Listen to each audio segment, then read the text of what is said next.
오늘 하나님께서 우리에게 주시는 말씀은 사도행전 14장 8절에서 20절까지 말씀입니다. 사도행전 14장 8절에서 20절까지 말씀 우리 함께 한 목소리로 봉독하도록 하겠습니다. 이것은 하나님의 말씀입니다. 루스드라에 발을 쓰지 못하는 한 사람이 앉아 있는데 나면서 걷지 못하게 되어 걸어본 적이 없는 자라. 바울이 말하는 것을 듣거늘 바울이 주목하여 구원받을 만한 믿음이 그에게 있는 것을 보고 큰 소리로 이르되 내 발로 바로 일어서라 하니 그 사람이 일어나 걷는지라. 무리가 바울이 한 일을 보고 루가오니아 방언으로 소리질러 이르되 신들이 사람의 형상으로 우리 가운데 내려오셨다 하여 바나바는 제우스라 하고 바울은 그 중에 말하는 자이므로 헤르메스라 하더라. 시외 제우스 신당이 제사장이 소와 화환들을 가지고 대문 앞에 와서 무리와 함께 제사하고자 하니 두 사도 바나바와 바울이 듣고 옷을 찢고 무리 가운데 뛰어 들어가서 소리질러 이르되 여러분이여 어찌하여 이러한 일을 하느냐. 우리도 여러분과 같은 성정을 가진 사람이라. 여러분에게 복음을 전하는 것은 이런 헛된 일을 버리고 천지와 바다와 그 가운데 만물을 지으시고 살아계신 하나님께로 돌아오게 함이라. 하나님이 지나간 세대에는 모든 민족으로 자기들의 길들을 가게 방임하셨으나 그러나 자기를 증언하지 아니하신 것이 아니니 곧 여러분에게 하늘로부터 비를 내리시며 결실기를 주시는 선한 일을 하사 음식과 기쁨으로 여러분의 마음에 만족하게 하셨느니라 하고 이렇게 말하여 겨우 무리를 말려 자기들에게 제사를 못하게 하니라. 유대인들이 안디옥과 이고니온에서 와서 무리를 충동하니 그들이 돌로 바울을 쳐서 죽은 줄로 알고 시외로 끌어내치니라. 제자들이 둘러섰을 때에 바울이 일어나 그 성에 들어갔다가 이튿날 바나바와 함께 더베로 가서 아멘. 장근석이라는 배우가 있습니다. 참 잘생긴 배우인데 몇 년 전 이 배우가 입대를 하기 위해 신체 검사를 받았습니다. 신체 검사를 받았는데 허우대는 멀쩡한데 4급 판정을 받아 논란이 된 적이 있습니다. 무슨 일인가 보니 신검을 받기 몇 년 전부터 양극성 장애라는 것을 앓고 있었다 합니다. 양극성 장애는 흔히 조울증이라 불리는 병이라고 합니다. 감정을 통제할 수 없는 그런 병이라고 알려져 있습니다. 감정이 갑자기 극히 좋아졌다가 또 극히 나빠졌다가 양극단으로 왔다 갔다 하는 그런 병이라고 합니다. 이 배우가 인터뷰에서 이런 말을 했습니다. 중학생 때부터 꿈이었던 2011년 도쿄돔 단독 공연에 성공한 직후 다음날 아침에 허전한 기분이 들었다. 미래에 대한 불안함이 들었다라고 말한 적이 있습니다. 어린 시절부터 꿈이었던 그 큰 공연을 마치고 꿈을 이룬 듯 너무너무 기분이 좋았는데 그 다음날 아침에 정반대로 극도의 불안감이 몰려온 것입니다. 사람들은 보통 늘 이런 감정의 업다운이 있습니다. 예를 들면 금요일만 되면 기분이 좋아지는데 그러시죠? 그리고 주일 오후가 되면 기분이 급격하게 우울하게 되는 이렇게 은혜로운 예배 한 주간 기다려야 된다 하는 마음에 그 주일 오후가 되면 또 내가 예배당에 나와서 언제 이렇게 감격스럽게 예배 드릴까 은혜 받을까 하면서 일주일 기다려야 되는구나 하면서 급격히 우울해지는 그런 분들도 계신 듯 합니다. 이런 정도의 정상적인 감정의 기복이 일어나기도 합니다. 우리 사회에는 이렇게 감정이 업되었다가 또 다운되기도 하는 그런 일들이 자주 흔히 일어나곤 합니다. 오늘 본문 안에는 이렇게 극조증 그리고 극우울증 극단적으로 반응하는 사람들의 이야기가 기록되어 있습니다. 원래 이 본문은 월요일, 화요일, 아이월십 본문인데 주일에 말씀으로 나누면 더 좋겠다 싶어서 오늘도 이 본문으로 묵상하고 또 내일도 모레도 같은 본문으로 한 번 더 묵상하도록 하겠습니다. 설교 제목을 이상한 일, 더 이상한 일, 그리고 가장 이상한 일이라고 매우 이상하게 정해보았습니다. 약 2000년 전에 루스드라에서 무슨 그런 이상한 일이 일어났는지 우리 함께 살펴보도록 하겠습니다. 바울이 루스드라에 도착했을 때 이전과는 좀 다른 방식으로 사역을 시작했습니다. 이전에는 선교팀이 한 도시에 들어가면 가장 먼저 유대인 회당을 방문하곤 했습니다. 서로 언어도 비슷하고 같은 성경책을 보고 있으니 그러니 말씀 전하기 쉽다, 이렇게 전략을 세운 듯 보입니다. 그런데 루스드라에서는 더 이상 회당 중심으로 사역하는 것이 쉽지 않겠다 판단한 듯 보입니다. 그래서 전략을 바꿉니다.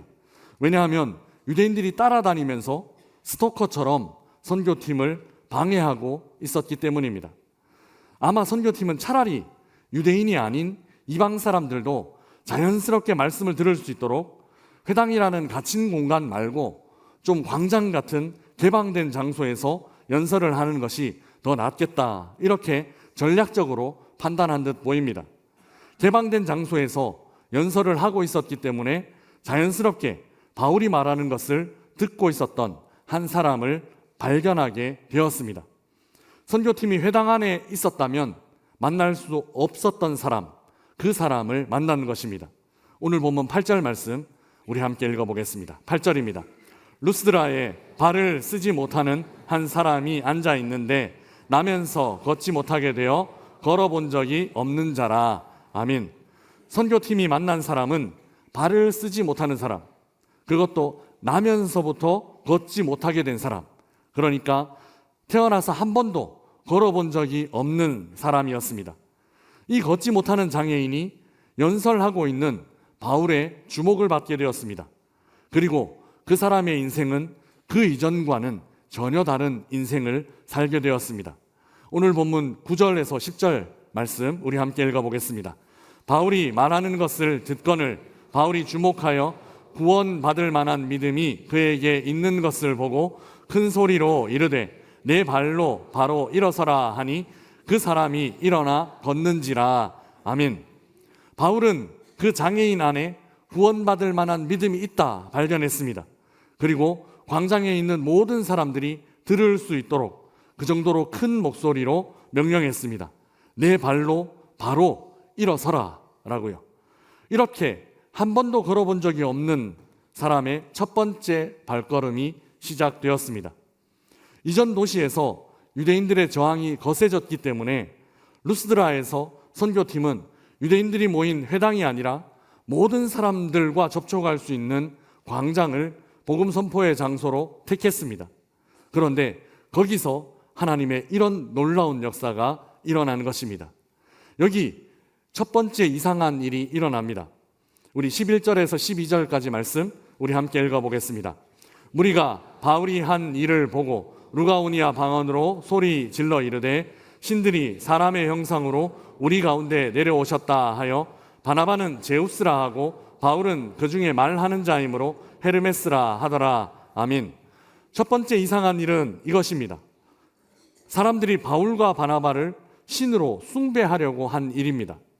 군중들은 바울과 바나바를 신들이 사람의 형상으로 내려왔다 이렇게 말했습니다.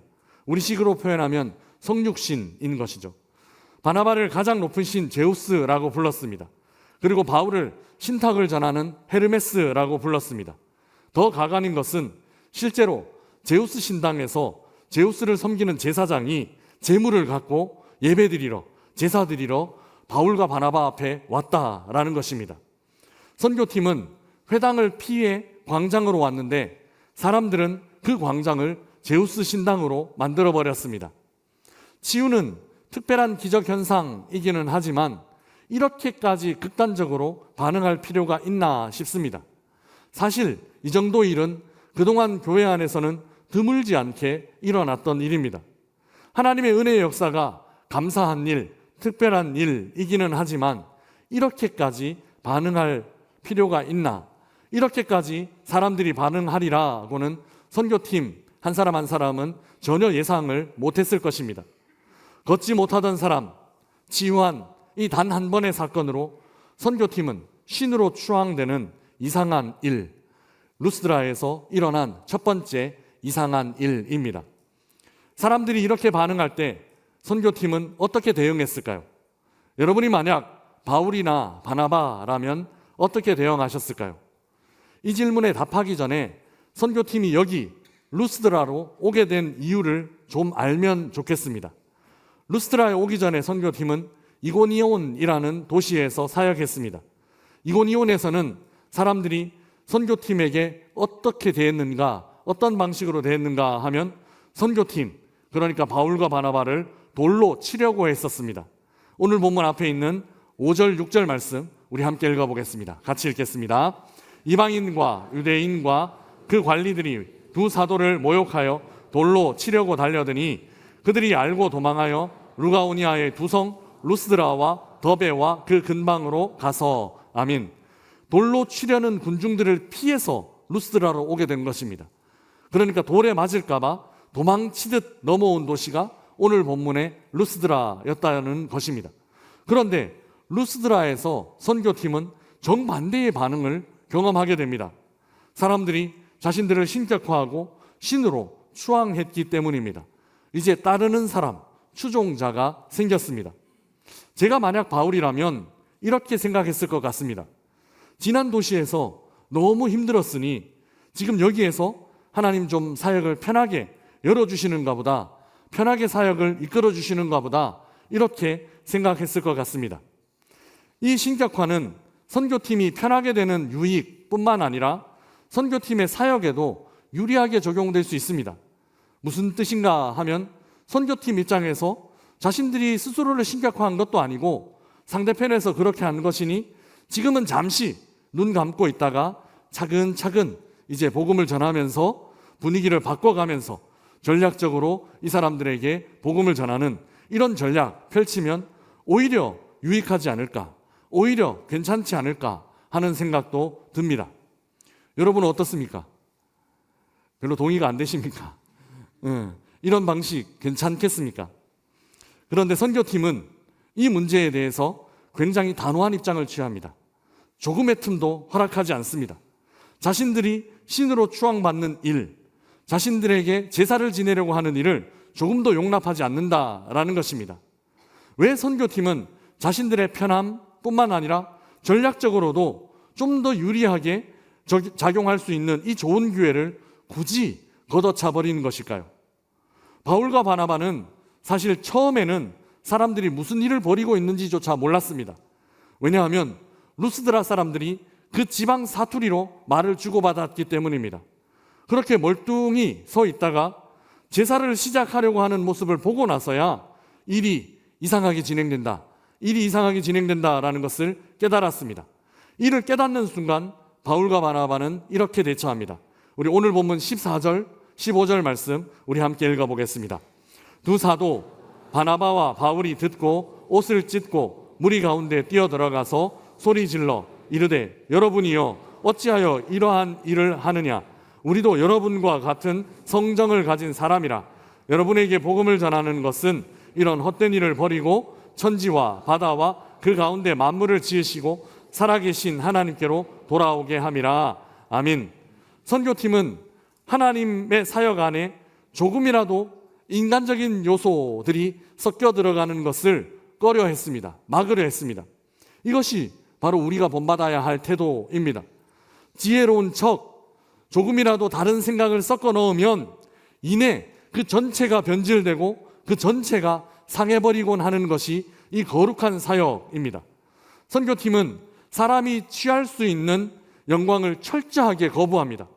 손톱만큼이라도, 아니 단 1mm라도 하나님의 것을 내 것이다, 하나님께 드려야 할 것을 내가 받는다라는 생각을 하지 않았던 것입니다. 그리고 그들은 자신이 해야 할 일, 즉 사명을 이렇게 말합니다. 15절에는 선교팀의 사명이 무엇인지, 선교팀이 여기 온 이유가 무엇인지를 이렇게 설명하고 있습니다. 첫째, 복음을 전하는 이유는 이런 헛된 일 버리기 위해서다, 그렇게 설명합니다. 이런 헛된 일 버리기 위해서 왔는데 사람들이 이 일을 자기들에게 하고 있으니 선교팀은 너무 놀랐던 것입니다. 우상숭배를 버리게 하려고 여기 왔는데, 우상숭배를 버리게 하려고 선교 선교를 하고 있는데 선교팀을 향해 사람들이 그 숭배를 하고 있었던 것입니다. 그래서 바울과 바나바는 조금이라도 순간이라도 이를 받아들일 수 없었던 것입니다. 둘째로 복음을 전하는 이유는 하나님께로 사람들을 돌아오게 하는 데 있습니다. 15절 제일 마지막 부분에 하나님께로 돌아오게 함이라 라고 분명하게 그 선교팀의 목적을 설명하고 있습니다.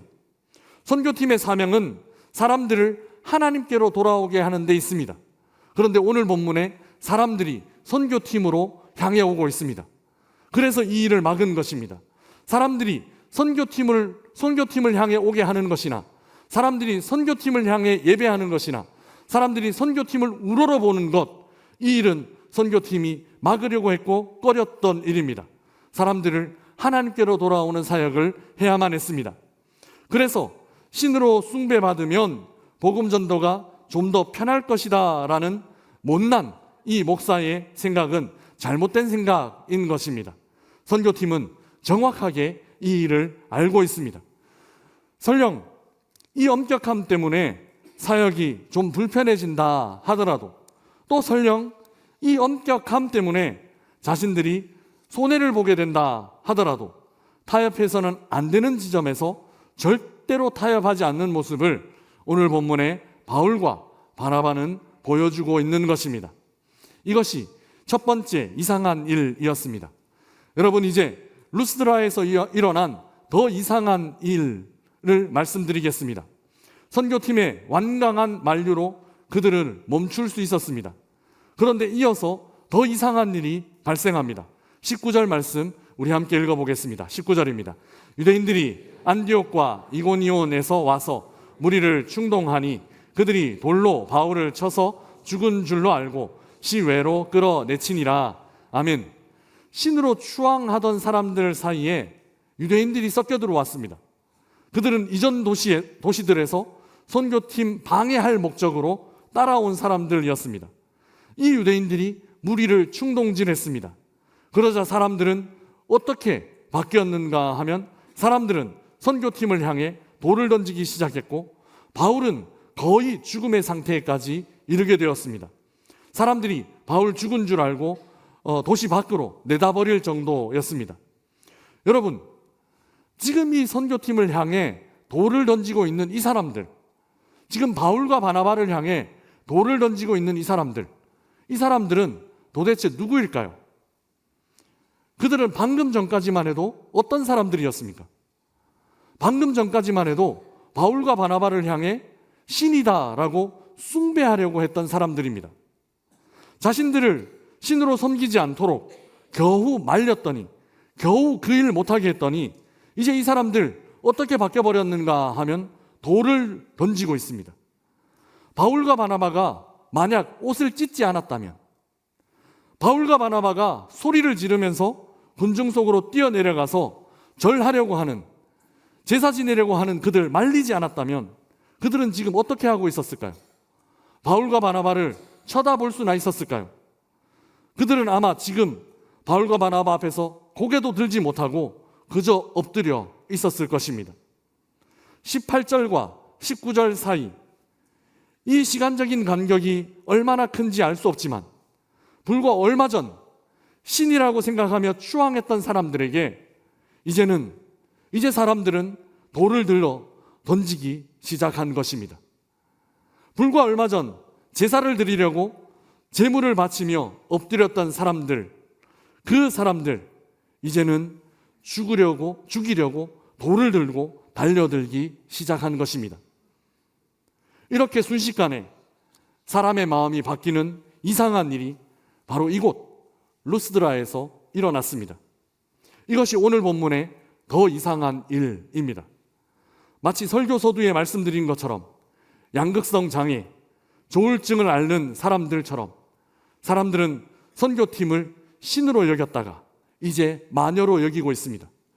그리고 숭배의 대상에서 숙청의 대상으로 이랬다 저랬다 극단적으로 움직이고 있다라는 것입니다. 루스드라에서 일어난 이상한 일, 그리고 더 이상한 일은 바로 이것들입니다. 사랑하는 여러분, 이제 저는 마지막으로 루스드라에서 일어난 가장 이상한 일을 말씀드리려고 합니다. 1차 선교 여행을 마치고 2차 선교 여행 때 선교팀은 이 루스드라를 다시 방문합니다. 그때 바로 가장 이상한 일이 일어납니다. 사도행전 16장 1절에서 3절까지 말씀 우리 함께 읽어보겠습니다. 자막을 보면서 우리 함께 읽겠습니다. 바울이 더베와 루스드라에도 이르매 거기 디모데라 하는 제자가 있으니 그 어머니는 믿는 유대 여자요 아버지는 헬라인이라.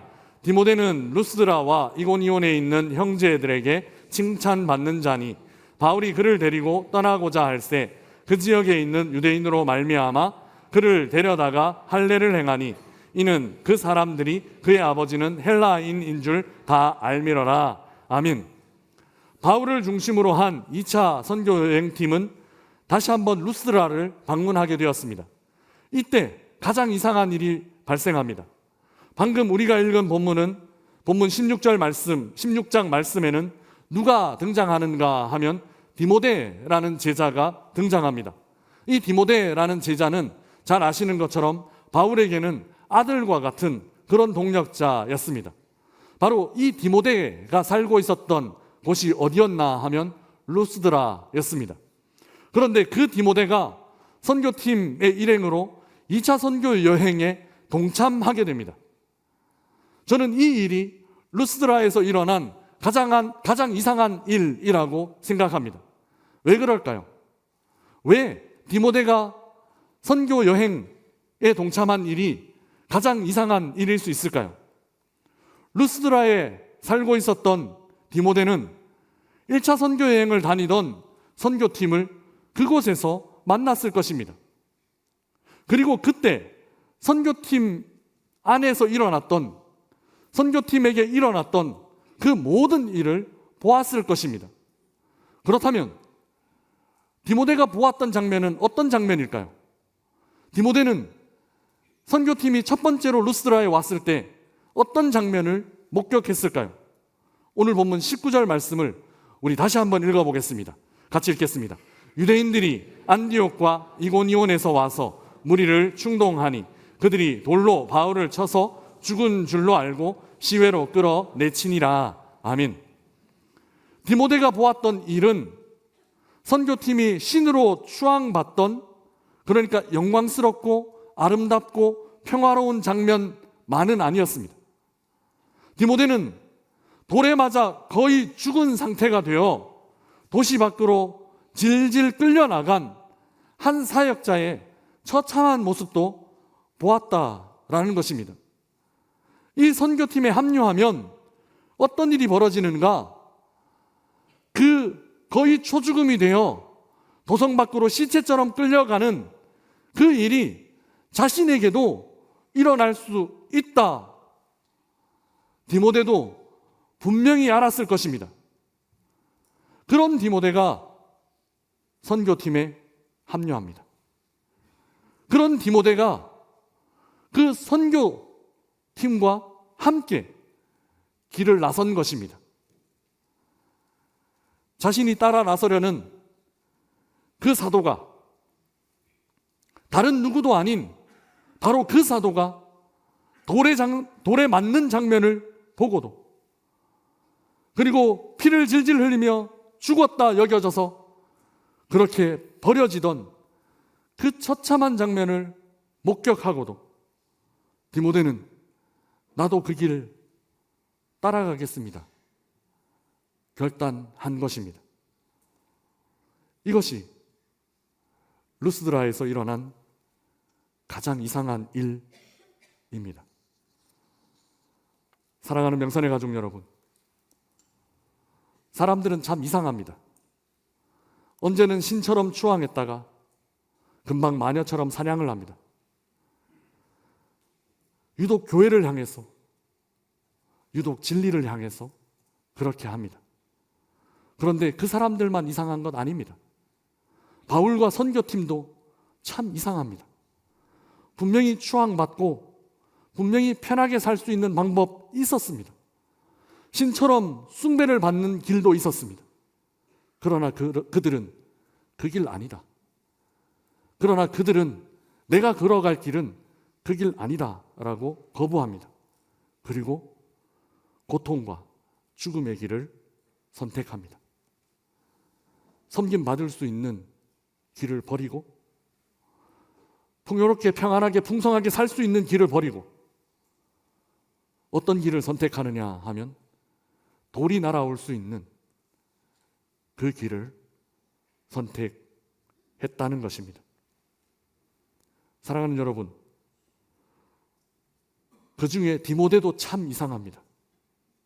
세상 사람들은 이 결심, 이 마음 도저히 이해 못할 겁니다.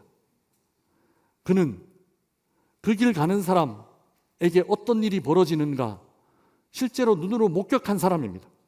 그 길 가는 사람이 돌에 맞아 죽어가는 것을 보았던 사람입니다. 그 길 가는 사람이 시체처럼 비참하게 버려지는 것도 보았던 사람입니다. 그런데 디모데는 결정합니다. 그 길 가겠다고. 나도 그 길 가겠다고.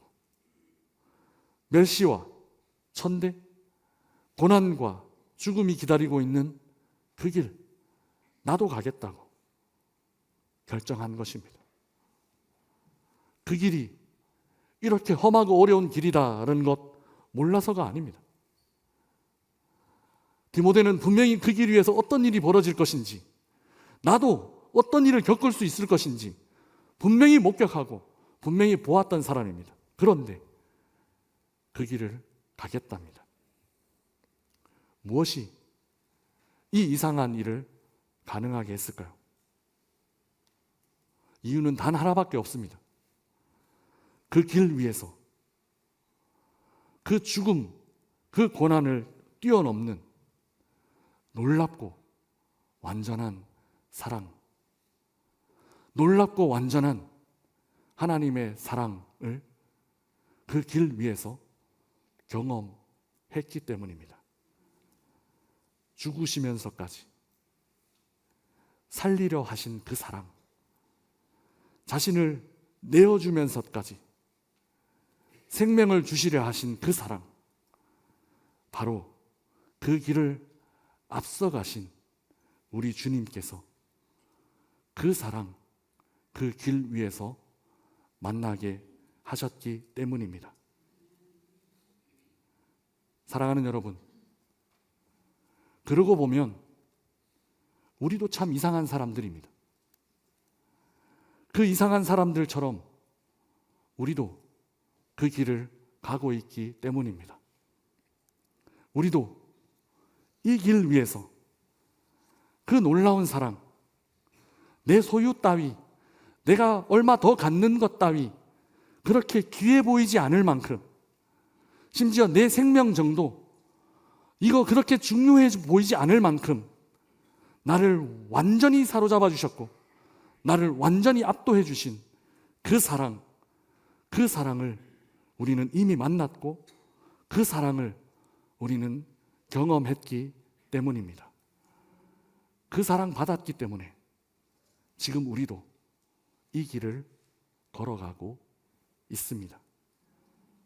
사랑하는 여러분, 이 길은 우리 주님이 먼저 걸어가신 길입니다. 그리고 우리 믿음의 선배들이 따라 걸었던 길입니다. 이제 그 길을 우리가 걸어가고 있습니다. 주님 오시는 그날까지 세상 부귀 영화 없어도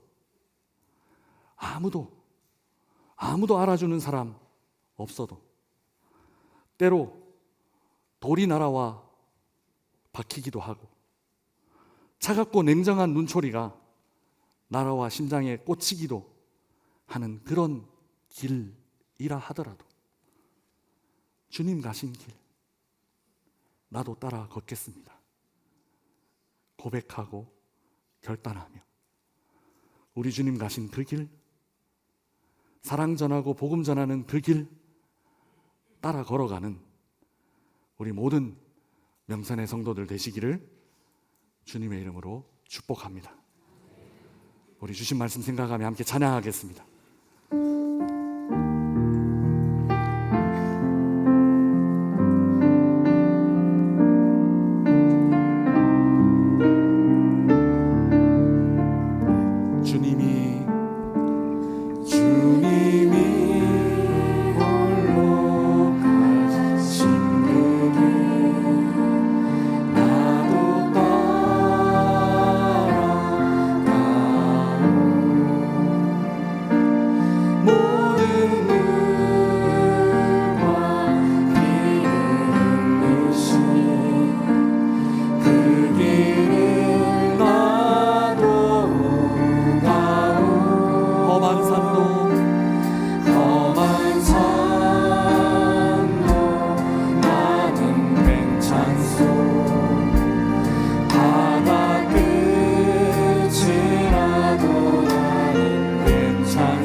이 길 묵묵히 우리도 따라가겠습니다.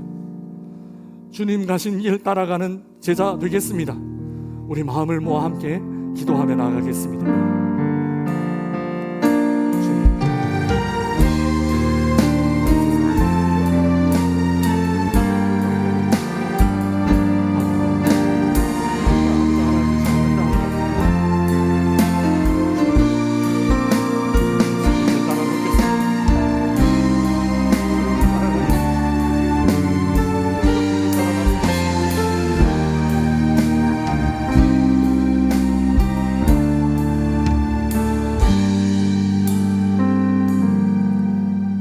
사랑의 하나님, 우리가 걷고 있는 이 길이 우리 주님 보혈로 열어주신 길이고, 우리 믿음의 선배들이 부귀영화 다 포기하고 걸어가신 길임을 깨닫게 해주셔서 감사합니다. 우리도 이 길 걸어가겠습니다. 주님 사랑이 우리를 사로잡아 주시고 날마다 그 사랑으로 우리를 이끌어 주옵소서. 감사합니다. 예수 그리스도 이름으로 기도드리옵나이다. 아멘.